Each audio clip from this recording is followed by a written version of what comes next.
Yay, salut à tous. Donc, on continue avec notre série d'exercices de la qualification pour le MITB. Ici, nous sommes à la question 4. Et la question 4, comme je le disais la dernière fois, semble être relativement difficile parce que l'on peut être tenté de vouloir développer cette longue expression, mais il faut savoir que la vitesse est de mise, il faut donc aller très rapidement.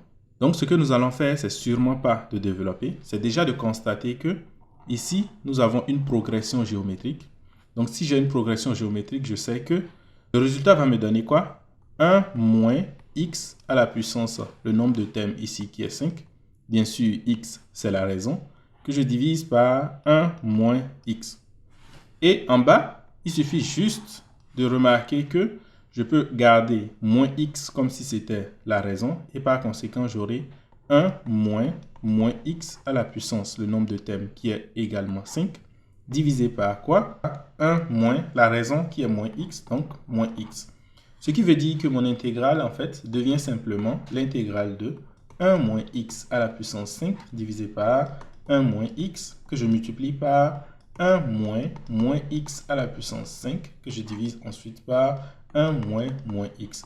Bien sûr, lorsque je développe un peu, cela veut dire que j'aurai 1 moins x à la puissance 5 facteur de 1 plus x à la puissance 5, simplement parce que moins x à la puissance 5, c'est égal à moins x à la puissance 5.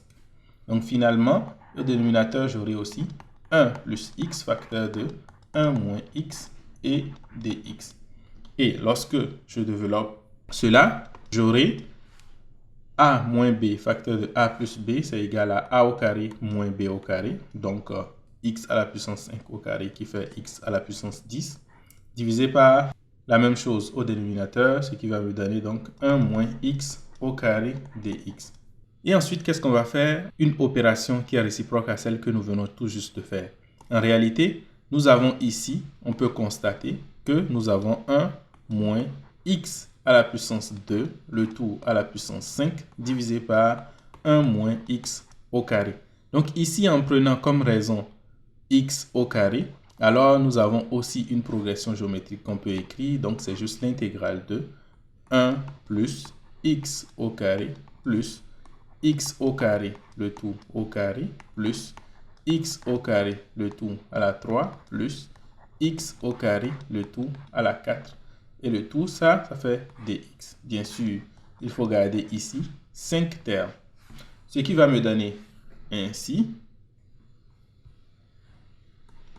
l'intégrale de 1 plus x au carré, plus x à la 4, plus x à la 6 plus x à la 8 dx. Et je sais exactement ce que ceci va donner. C'est juste x plus 1 tiers de x à la 3 plus 1 cinquième de x à la 5 plus 1 septième de x à la 7 plus 1 neuvième de x à la 9, bien sûr, plus une constante. Pour la prochaine question, nous avons quelque chose d'intéressant aussi. Il s'agit de calculer l'intégrale de combinaison de 5 dans x dx.